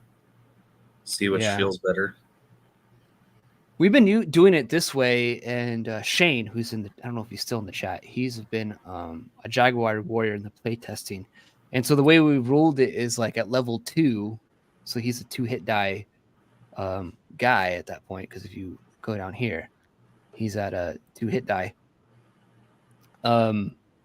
He's like level 3 now, maybe, actually, or level, I don't remember what level he's at. Regardless, like they came across some level 1 or 1 hit die opposing warriors from Texcoco. And so he went in and, like, because they're all 1 hit die, he went in and started hitting a bunch of guys within that 1 minute round of combat. Because this uses 1 minute rounds. That's an important thing to specify. I think a lot of people might be used to BX, where there's like the 10-second combat round. This has the 1 minute combat round. And it didn't really break anything. It felt kind of fun. But obviously this only works against like 1 hit die creatures that are just sort of there as minions or fodder. But once there's like another Eagle warrior or a Jaguar warrior, someone that's a little more prominent, maybe that has a higher hit die count. And I do tell referees that they can adjust hit die count, the hit die value for creatures as well, to make things harder, more difficult. Obviously, this ability doesn't work anymore, so that's why I was thinking of giving them this bonus attack. Yeah, I like the bonus attack.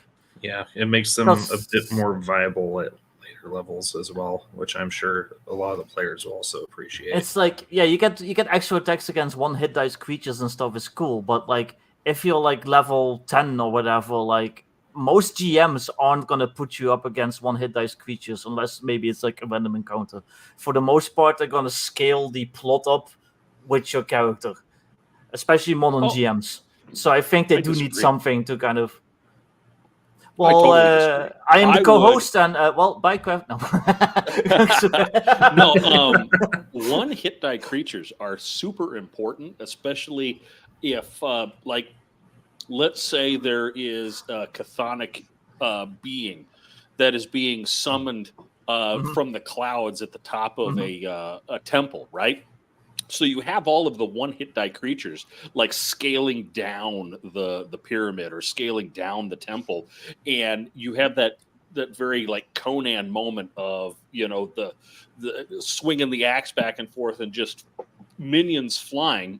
But the idea of also behind one hit point creature is that one or two are going to get through, and that hit point damage is going to ramp up by the time they get to whatever the summoner that's at the top of the tower. You know, then that guy is 8-9, you know, hit die. But those one hit die creatures, they need to be viable at level 1, but then they also need to be deadly and viable at level 12. I don't know how high this. I think you go 12, right? I go 10. I think for most classes. 10. Okay, yeah. So in large numbers, one hit die creatures need to be scary. I agree with you on principle. I'm just saying that in my experience, how most GMs run higher levels, it's like they ignore all the lower level shit. They want to just have you deal with equal level stuff. So like if the player is level 10, then, you know, you're fighting like a level 10 like crazy Jaguar spirit. You're not fighting the little monkey people anymore. So I do think that adding like the little extra attack bonus does alleviate that concern a little bit. It's always getting at. Likely Arrow is sort of our gilded, I feel like Odin the Guru in a lot of respects. He's one of them. Him and Clerics Wear Chainmail is another one. I would highly I highly respect both of their opinions on 0E. And he says it's good the way I have it, I guess, if I'm interpreting your comment here. Additional attacks are more than make up for it starting at level 2, more than overpower it, he says. 2 attacks. Additional attacks are just good in general because from what I did play back of my long as all hell 1E campaign that started when I was in like middle school, like our DM at the time, he was basically like, yeah, no Rangers after we had like our first couple, and they just completely stomped everything for a good while. So multiple attacks can be insanely effective. Well, if you're just talking about the +1 from the Jaguar Fury, I think that's fine considering all the damage is on the D6. So +1 for every weapon is a decent increase. It's not like, you know, more modern versions of D&D where like certain weapons do like a 2d6 or like a 1d12 and a +1 is like not really that much. But if everything is on a d6, a +1 is a decent upgrade at any level, I think. I do agree, like Lero, that is what Rangers are for. That was one of the first few times I got like a little rules lawyery arguey. Yeah, you don't think Gary tested any of this stuff? This obviously works. I don't think he did. I mean, if by tested you mean okay, it's all fantasy, man. Come on. I think what I'm going to do then is I'm going to keep the Jaguar Warriors as they are, because I envision them as these elite warriors, and I do want the player to feel like as they're gaining levels and they're fighting, they're jumping into the thick of a war. You know, they're swinging their weapon around their Macuahuitl, and they're taking out all these guys. Like I want them to feel badass still. You know. But what I want to know, John, is do you do milestones? I guess to a degree, Man. sort of. You know, Yeah. it depends on what you define a milestone as. you Well, know. not XP, obviously.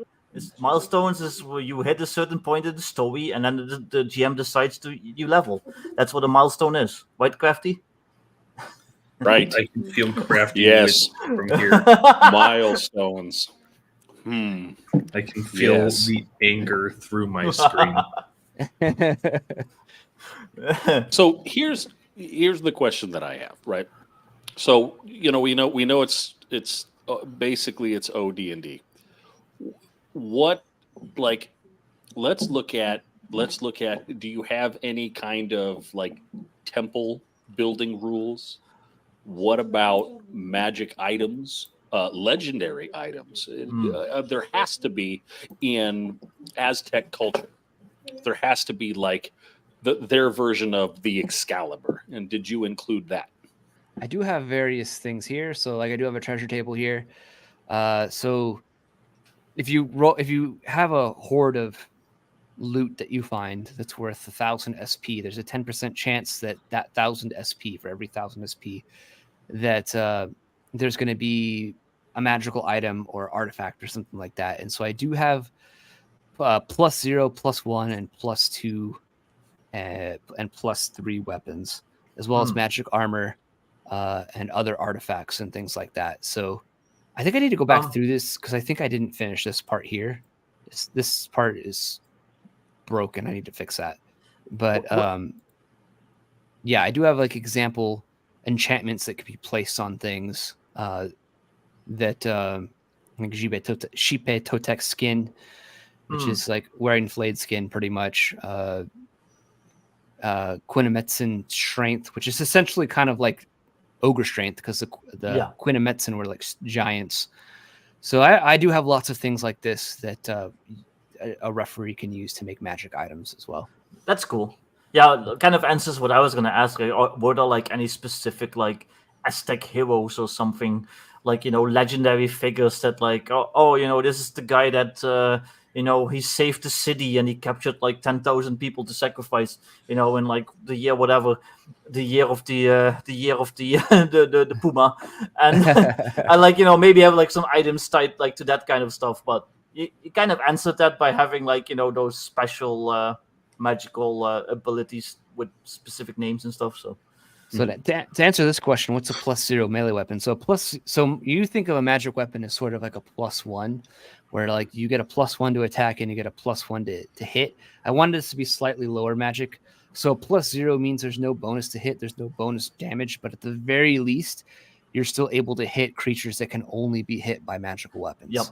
Yep. So those were in OD&D and D, if I remember correctly, right? They're just called like magic weapons, though, not like plus whatever.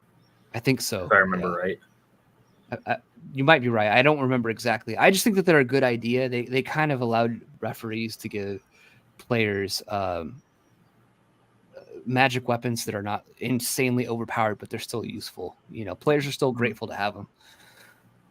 Rex Steele asks, at the basic expert, obviously some changes would need to be made, but do you think a Native American setting would fit this game? Potentially. I mean, I didn't do much research into how much interaction the Aztecs had with like. We'll name it Coyote and Crow. I mean, what? I know that the Aztecs had some dealings with the Apache, I believe. Yep. I'm not sure if with other tribes of more North America, but I suppose you could. I wouldn't. Going into, I guess, when you get more into the area that is current U.S. and also current Canada, they more than likely probably interacted the most with the Pima and the Apache. I'm assuming. I haven't done much research into it, but you can make a Green Inferno module. Have you seen that movie? Yeah, that movie's messed up. But at the same time, though, that stuff is a little bit even more of a quagmire than the Central and South American tribal stuff is. Yes. Politically and socially. So I don't know. Especially like, once you get to North America, like the Aztecs were kind of like dominant in that area, so you can like really hyper focused on that. But like in North America, weren't there like so many different tribes Yes. with their own different like cultures and traditions and all that stuff? Like I have no idea how you would even work for the Bureau of Indian Affairs. Yes. Yeah, like I wouldn't even know where to start to like to write like a Native American themed RPG that like does justice to all of it, and actually like also does justice to like history and stuff. So I wouldn't know either. That's why I probably won't tackle that part. But if Rex 2, if you want to tackle that at your table, you could probably draw inspiration and ideas from this as well. But well, it's like we call these people the Native Americans, and that kind of like implies that they're like this monolith. At the same time, North America is like bigger than Europe. We don't treat all these different European peoples as like a monolith. They were all very different. That'd be like someone going to like the Netherlands and calling you a native Central European. Yeah. At the same time, a lot of Native American beliefs. That's okay. No, I was just muttering about how a lot of Native American beliefs, especially animism, are very similar to European beliefs, and Proto-European and stuff like that as well. Probably because a lot, they crossed over the Bering. What's the land bridge? The Bering Strait. Yeah, and then probably a lot of cultural sharing occurred like many tens of thousands of years ago, but still. Well, it's like writing like a table RPG about like I don't know, like the Polish in the 1600s, then treating like the Netherlands like we had the same culture. It's like no. Yeah. Well, like in my book, I talk about Teotihuacan, which was the Zapotec civilization, and the Zapotec people were a bit different than the Nahuatl people. Some of these neighbors of the Aztecs had different languages. Even I think some people don't understand too. Like the Mayans had a completely different language than the Aztecs. They didn't speak Nahuatl, so even within the Aztec Empire, there was a lot of, it was an empire. There was a lot of variance and of culture and language within that society, in that culture. They weren't all just speaking the same language still, which is fascinating to me, but people seem to somewhat forget that in their thinking of this kind of stuff. Again, they kind of think of, like you said, Vic, they kind of think of it as a monolith, and it's not quite that.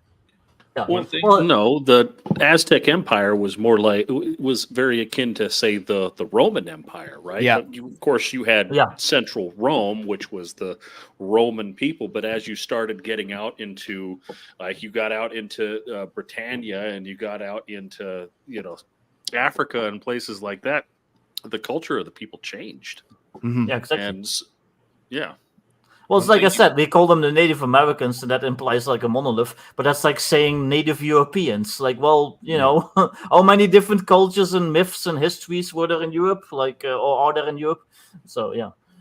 One thing you could potentially do, though, is instead of going to like different eras or anything like that, you could maybe look at possibly city supplements or so, which would be kind of cool, like a Tenochtitlan, a Teotihuacan type supplement. Mm-hmm. That could be pretty awesome. Yeah, the hard part is like we know a lot about like Tenochtitlan, we know a lot about Texcoco, and what was the other one? I forget the other. I always forget the third city-state. I'm gonna go over here. Tlacopan. That was the other one. We know a lot about those because those are like the capitals. Those are like the main areas. But a lot of these other cities, we don't know all that much about. Like I tried to find information on them, and it's pretty sparse. So that would be hard to do. But I maybe like a deep a deep supplement into like Tenochtitlan, like a setting guide to the city itself would probably be something worth researching in the future. Well, for sure. You've also done so much research that you know where the gaps are, so you can with authorities say like, "Hey, there's some gaps here. I had to make some shit up. Sorry, guys." So you know what I mean. Yeah, which I've done in the book. I added monsters. I talked about that last night. All right. Good night, Didi. Yep. Later, Didi. Adios. And thanks, Bruce. Appreciate it. I'm surprised as anyone else. Hope you're well. I'm so drunk right now. Goddamn. I blame you, John. I'm blaming my beer. I have this bourbon barrel. It's like a whiskey aged stout. It's called Dragon's Milk. Trick. Yeah, that'll kick your ass. I against my good judgments decided to do like shots of knockoff Jägermeister. So I'm fucking. I don't know what knockoff this is. Jägermeister is the best. Yeah. I don't know percentage this is. It's 11%. That's why I feel. Yeah, that's crazy. That's for beer, and beers in my experience hit harder than like liquor sometimes when they get like up there and I'm gonna have to find that 20% beer I found one time. If you ever come here, Vic. Oh yeah, I've had stuff like that. That's more like a barley wine, though, right? No, it was marketed as a beer. The drunkest I've ever been in my life, and I've been drunk. Everyone knows this. I'm not an amateur. I'm not a lightweight. But the drunkest I've ever been in my life when I bought like a 12-pack of like 15% beer, and I was like 7 or so in, and I think I just lost every grip of reality. Was that your Kickstarter stream, Vic? No, that was close, but so that one went not for 9 to hours. derail, but the drunkest I ever was, my wife and we had only been dating for maybe half a year, and I told her I'm going to go do this incredibly nerdy thing and come to a LAN party with me, and she ended up being LAN mom because we got so drunk the yard looked like Jonestown the day after. She actually had to rescue this guy out of the shower because he passed out naked in the shower. We forced her the next morning to all load up in a car, and we went and got 100 breakfast jacks from Jack in the Box. And then on the way back from Jack in the Box, we made her stop at a Denny's we were smashed. And she still married you? And she still married me. She's still here. I think with me it was my wife and I's 1-year anniversary back when we were dating. And so we're just like, let's go to like this fancy bar. And there's this bar in Phoenix called Undertow. And you go in, it's in the basement of this building, and it looks on the inside like you're inside of a pirate ship. And like they even have like portholes like playing like sea like videos of like the ocean and everything like going past, and has like lightning going off on up top. All their drinks are tiki drinks. Ooh, and I think the lowest ABV of like any of their drinks there is like 30%, and you can't taste it yeah so like destroyed. A nice adios mother effer. I've been on theme of Aztecs. I've been wanting to get a hold of some pulque, which is like the traditional Aztec alcoholic drink, and I haven't been able to really find a place. What's it made out of?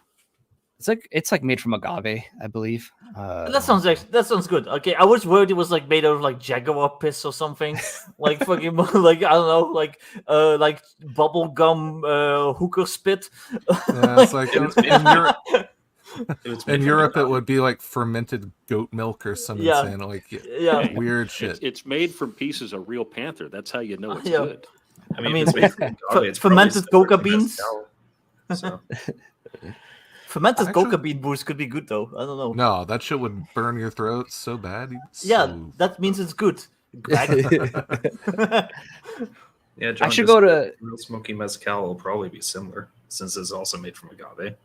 Yeah, but pulque has like this. Let me see if I can find a picture of it.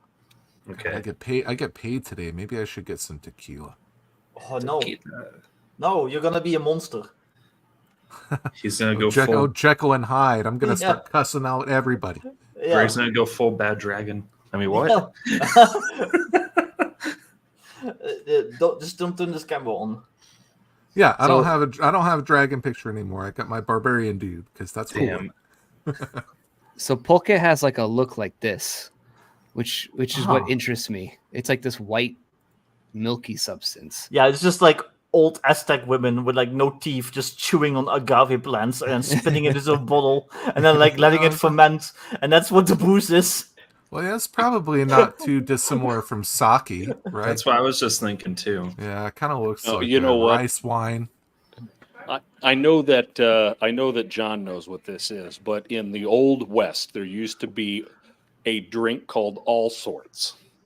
And All Sorts was the dregs of all of the glasses that were saved and poured back into a bucket. And the non-discerning cowboy can just say, "Yeah, give me a glass of that All Sorts." Oh. And it was all the backwash, all of the spittle. I mean, sometimes there was tobacco in it. Yeah, good stuff. All right. It reminds me of back in the day when I would smoke. I used to be a chain smoker. What? And I would smoke and drink beers, and I would use like a beer can as an ashtray.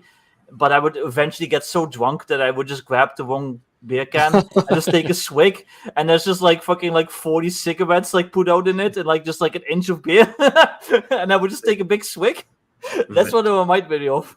There's this like boomer at my work. He does like chewing tobacco, and he spits his tobacco into the same mug he drinks his coffee out of, and it's the most horrendous thing.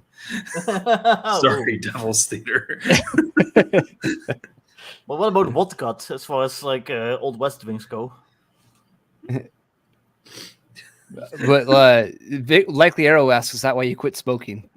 Support your drinking habit. Partially, yes. Well, these days, like a pack of cigarettes is like, I don't know, like I think like 12 euros.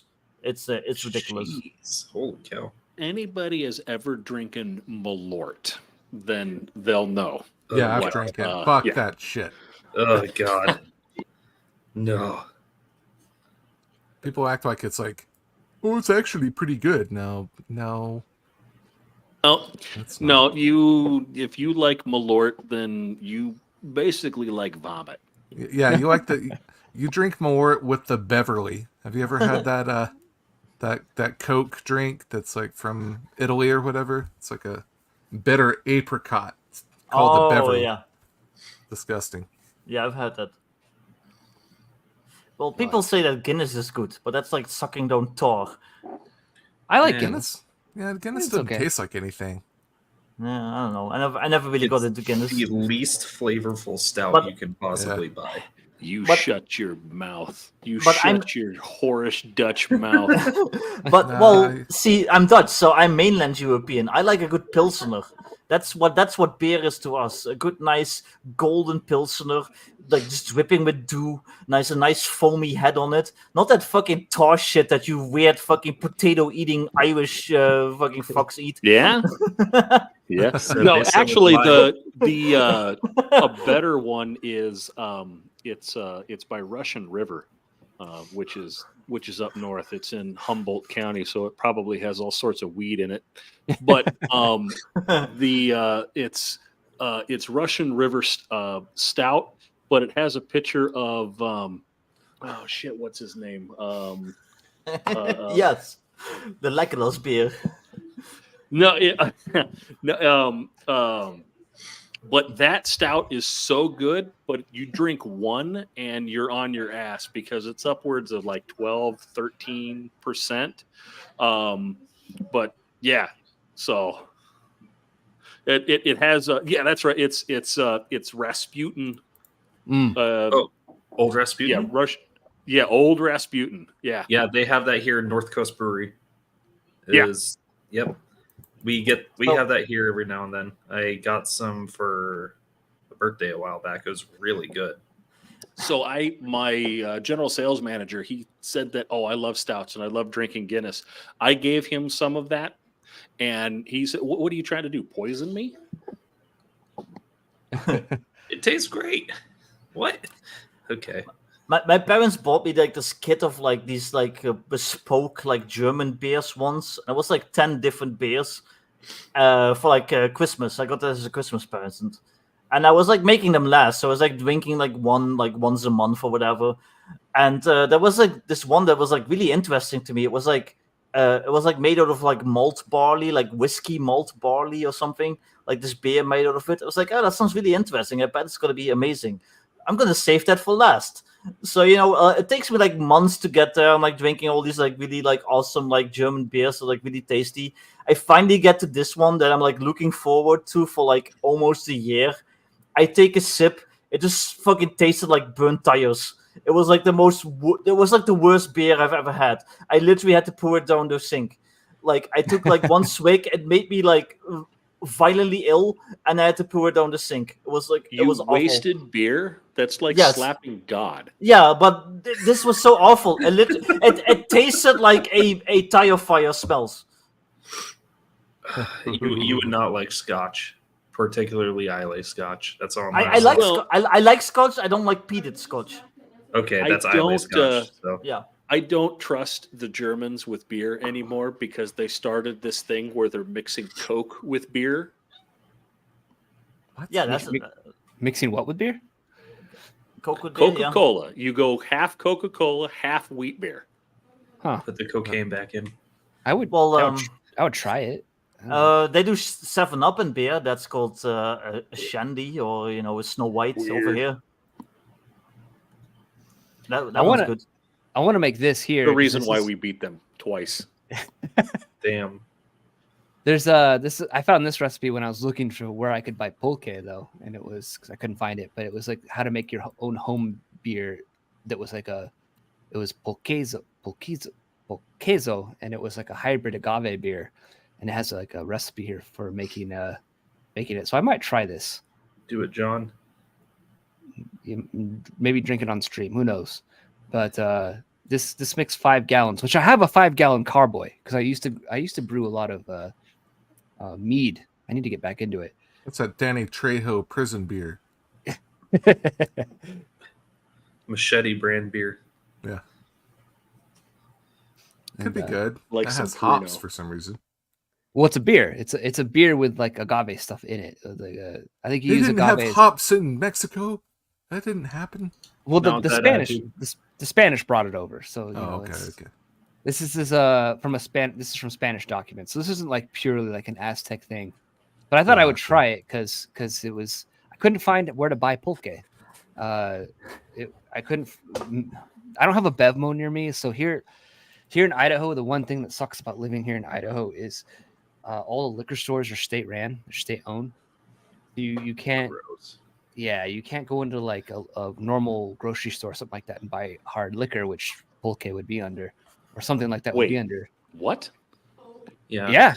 It's all the Mormons up here in Idaho. They got their way as far as alcohol is concerned. So So you have to that go was the case in almost every state. You guys have blue laws? Mm-hmm. Yeah. You have So to you- go. You have to go to a state-ran liquor store here in Idaho in order to purchase hard alcohol. So you're grocery- saying that I can't move to Idaho now? You could. You're crushing my dreams. You It's still okay, have. Victor. You can go to the corner store where I'm at and just get like a giant thing of tequila. So Okay, yeah, I'm in. Okay, guns, tequila, Idaho.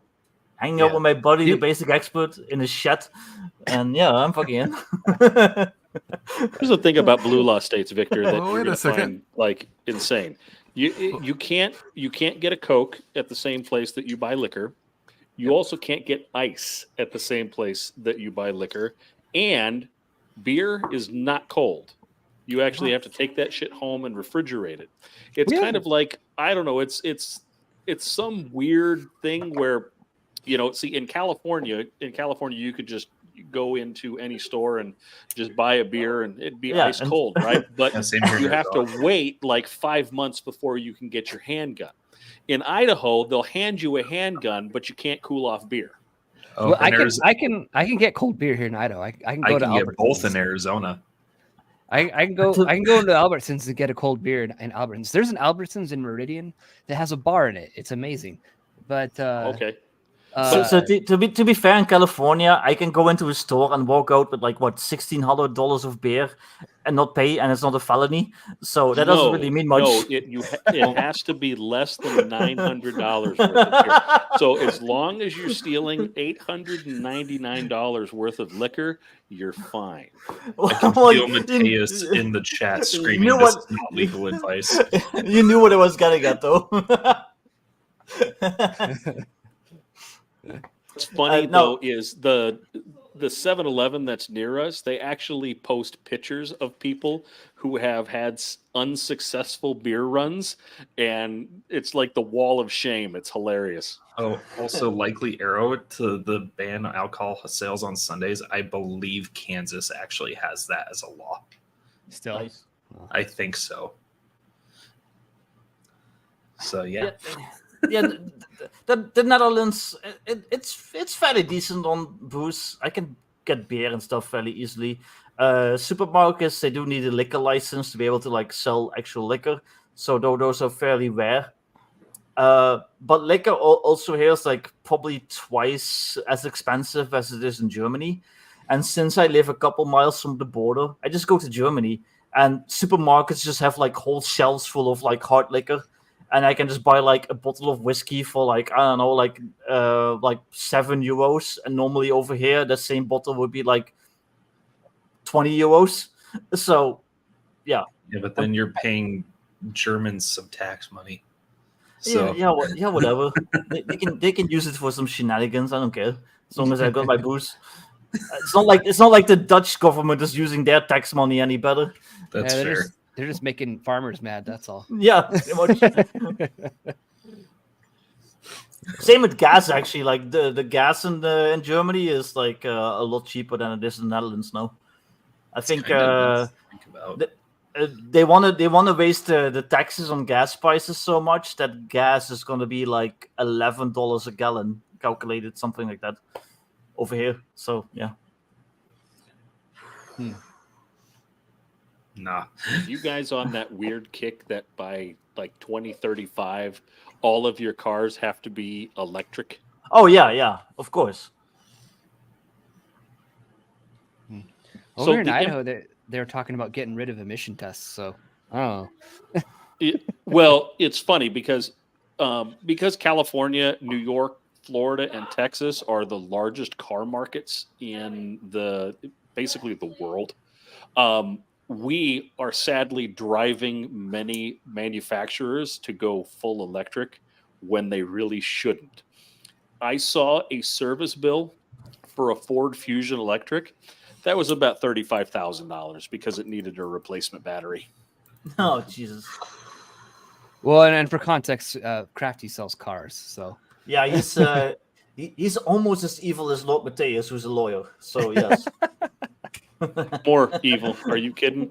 See, yeah, it's just a lawyer could be used for good or for evil. Car salesmen, we're all just scum. But I will tell you this. And I got into a fight with somebody at the dealership who they were, give me a first responder discount. And it's like, why? Well, because while you guys were at home in lockdown, we were saving lives. And no, we weren't. We were here at the dealership servicing your cars. That ambulance that you drive, who do you think sold it to them so that you can do your job? A car salesman did. Yeah. In fact, every car that's on the road was sold by a guy like me. So where's my money? Yeah, I mean, fair enough. I mean, you're still I just evil, make websites. Yeah. That's also pretty evil. Be banned likely arrow. Clearly, he doesn't know how to do math. I go clickety clack on a keyboard for a living.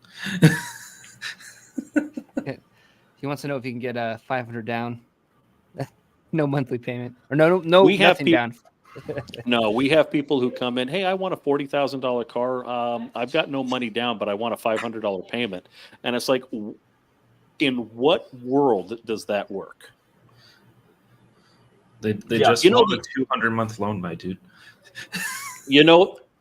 I bet that those aliens that they found in Mexico, right, were left in Mexico because the mothership that was down here left so quickly when they saw how bad we are at math that they didn't even want us to even join the Galactic Federation of Planets.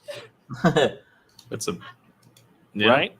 So I have told people that your math is so bad that we don't have alien technology because the aliens come into orbit, they see the math that you're doing and go, no, they're not ready yet. So because of you, we're not driving flying cars. I should get a car again. I need to get a car again. I've been without a car for too long. Man, my camera's acting weird again. I don't know what's going on here. I've been without a car so long. Okay, so I want to say before you take off the basic expert, I have to take off myself. So congratulations to you. That's super awesome. 6 days. I'm sure you thought it was going to take all 30. I thought it was going to be a nail biter to the end. I thought I was going to do like what others have had to do. What Victor did, yeah. But that's so just nice. running in. But again, congrats. Hopefully this is a windfall for you and the family, and you're not cutting the printing costs and everything like that super close. And look forward to seeing what you have in the future. If you do have something in the future, I highly recommend a solo supplement. Yeah, because multiple people have asked that about Macuahuitl doing a solo thing, and obviously everyone knows my opinion about solo gaming. I'm all for it, so that might be something to look into. A little devoted thing to it. So, all right. Yeah. Well, again, take care. I gotta go. I gotta clean up dinner. Have a good rest of the stream. See you, Crafty. Thank you. See you, Crafty. If you do a solo supplement, what you gonna call it? What's the word for dagger again? Tecpatl. That might be solid. Your thing is lagging again, by the way, John. Yeah, I know. I'm having this issue again. Okay. I'm getting kind of tired, so I might be calling it quits here soon too. Yeah, we've been going 2 hours. I can't do a 9-hour stream like you. Yeah, you're not insane like me. I don't know how you guys did that. That was crazy. Lots of alcohol. I don't even remember. I don't even know what we talked about or anything. Lots of alcohol. It was probably incredibly based, but yeah. Willie M. As far as I know, I don't think there's any VTT modules, but I might be talking to some people in the Gilded that are also a bit more software inclined to potentially try and make a Foundry module. Yeah, that'd be awesome. I think there just needs to be a general white box one for like Foundry. The thing is, though, is that no one can agree on white box. So like, that's the hard part about a white box VTT module. So yeah, well, I think if someone made one that was like for this one, and also for delving deeper or just like regular, 3 LBBs, it'd go a long way. Mm-hmm. But I don't know. I've tried to use custom system builder in Foundry. I did it for Cowpunchers and was able to make like a custom character sheet that was like rollable and everything. But I've also kind of forgotten how to do that because I haven't done anything with that in a while. But yeah, I don't know. I wish I could get a better like a VTT thing for this. But I can potentially also look into that. So that'd be awesome. We got a super chat here, and I'm super laggy at this point, so we're probably gonna have to call this soon here because this is getting crazy. Devil's Theater, thank you, sir. Good stream, good setting, good night. Thank you for $10. Have a good one. But yeah, I'm like super laggy right now. This happened last Monday, and then I just everything crashed. So that was fun. You're gonna see how much air makes go back.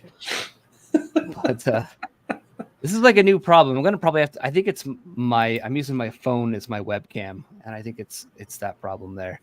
But it's fair amount. It's a little bit darker than it used to be. Oh fuck! Goddamn! This shows how much my hairline is receding over here. Though I'm Poncho Goblin right now. Wow. Okay. I mean, You can't deny it. Come on. I can't. Turn your head to the side. Come on, do it. Yes. Oh, and it gets You- worse. Yeah, it's bad. You look like 1980s Phil Collins. all the people know what I'm talking about. Yes. Well, Lord Mateus thinks you're sexy, Nick. So. Yeah, thanks. He doesn't look as much like a prison inmate anymore. Yeah. Washington. Why am I solo again? Put that. There we go. Look at this guy. Look at me lag. This is crazy. It's like It's lagging. Yeah. This is great. There's some lag. But I think I should probably. What's up?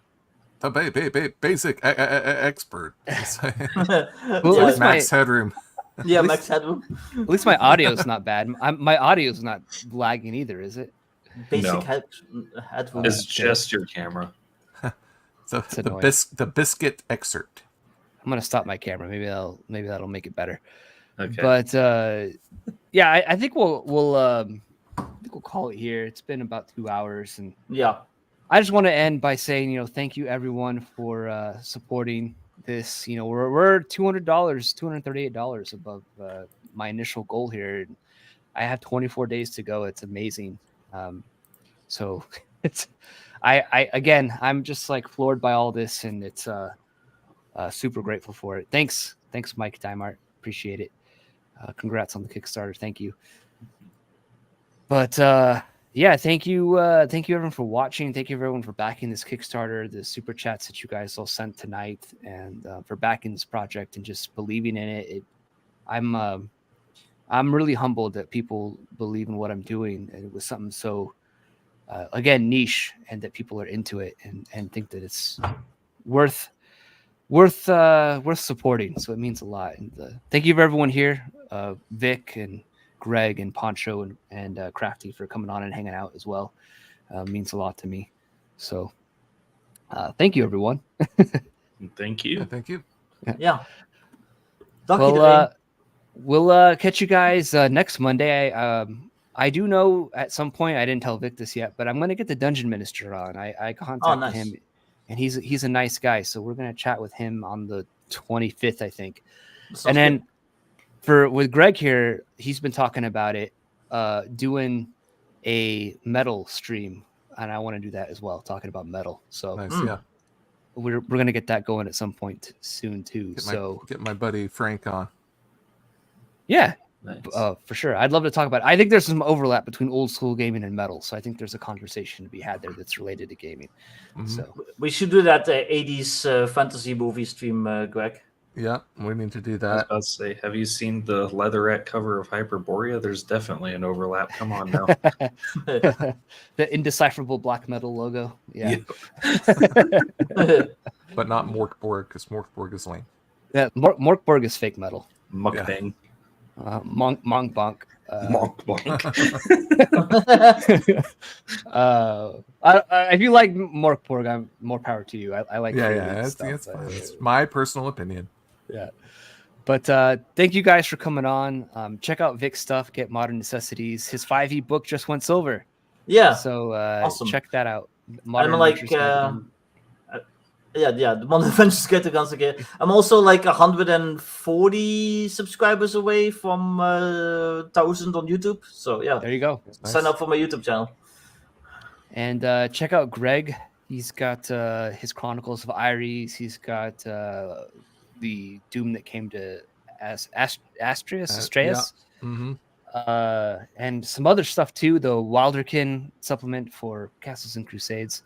So he's got a lot of cool stuff too. I just published our reason why I've been muted for a long time is because I just published our latest Dungeon Synth album. I'm gonna tweet about that here in about like 5 minutes. Oh, nice. It's on Bandcamp and it's gonna be on YouTube. So I got the Just first one one. time It was in pretty solid. Bandcamp. yeah. It's very experimental. Yes, as was Bandcamp. Yeah, I love the first Dungeon Synth album you did. Yeah, it was good. good. It was really good. So Thanks. everyone go check that out. That's awesome. And then Poncho, I don't know if you have anything you want to tell people to check out. No, I'm just here chilling, painting minis, playing BattleTech, Awesome. being the chat mod, doing my own thing. Yeah, just look at that hairline. Yeah, I know. It's all good. Sometimes some people look good bald. You look like you could rock bald. Yeah. Me? Yeah. I mean, don't know. Phil Collins did well enough. I mean, Genesis, awesome band. Was listening to it all day earlier. Yeah. So We need I to don't know. find a new punching bag. We need to find a new punching bag. Let's get the curator on. yes. Not my son.